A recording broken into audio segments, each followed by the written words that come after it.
ಧನುರ್ಮಾಸದ ಮುಂಜಾನೆ ಮಂಜು ತುಂಬಿಕೊಳ್ಳುವ ಸಮಯ. ಲೋಕವು ಇನ್ನೂ ಶಾಂತಿಯಲ್ಲಿರುವಾಗ ಭಗವಂತನನ್ನು ನೆನೆಯುವ ಸಮಯ ಇದು. ನಾವು ಆಂಡಾಳ್ ದೇವಿಯ ಚರಿತೆಯನ್ನು ತಿಳಿದುಕೊಳ್ಳೋಣ. ಈ ಧನುರ್ಮಾಸದಲ್ಲಿ ಶ್ರೀ ವೈಷ್ಣವ ಸಂಪ್ರದಾಯದಲ್ಲಿ ತಿರುಪ್ಪಾವೆಯನ್ನು ಪ್ರತಿನಿತ್ಯವೂ ಪಠನೆ ಮಾಡುವ ಕ್ರಮವಿದೆ. ತಿರುಪ್ಪಾವೆ ಎಂಬುದು ಭಗವಂತ ಶ್ರೀಕೃಷ್ಣನ ಕುರಿತಾದ 30 ಭಕ್ತಿಗೀತೆಗಳ ಸಂಗ್ರಹ. ಈ ಮಾಸದಲ್ಲೂ ಒಂದೊಂದು ಸ್ತುತಿಯನ್ನು 30 ದಿನಗಳ ಕಾಲ ಓದಿಕೊಳ್ಳುವ ರೂಢಿ ಇದೆ. ತಿರುಪ್ಪಾವೆ ಪಠನೆಗಳು ಮೋಕ್ಷ ಪ್ರಾಪ್ತಿಗೆ ಸುಲಭ ದಾರಿ ಎನ್ನಲಾಗುತ್ತದೆ ಮತ್ತು ಪೂರ್ವ ಜನ್ಮದ ಪಾಪಗಳೆಲ್ಲ ಕಳೆದು ಹೋಗುತ್ತವೆ. ಮದುವೆ ಮತ್ತು ಮಕ್ಕಳನ್ನು ನಿರೀಕ್ಷಿಸುವವರು ತಿರುಪ್ಪಾವೆ ಪಠನೆಗಳಿಂದ ಲಾಭದಾಯಕವಾಗುತ್ತದೆ.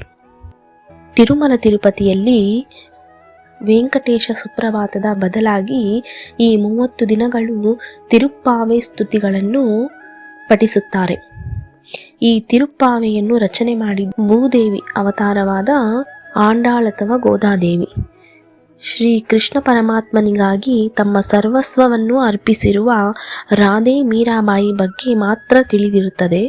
ಆದರೆ ಕೃಷ್ಣನ ಪರಮ ಭಕ್ತೆ ಆಂಡಾಳ್ ತನ್ನ ಮುಗ್ಧ ಕೋರಿಕೆಯಿಂದ ರಂಗನಾಥನನ್ನೇ ವಿವಾಹವಾದಂತಹ ಪರಮ ಭಕ್ತೆ ಆಂಡಾಳ್.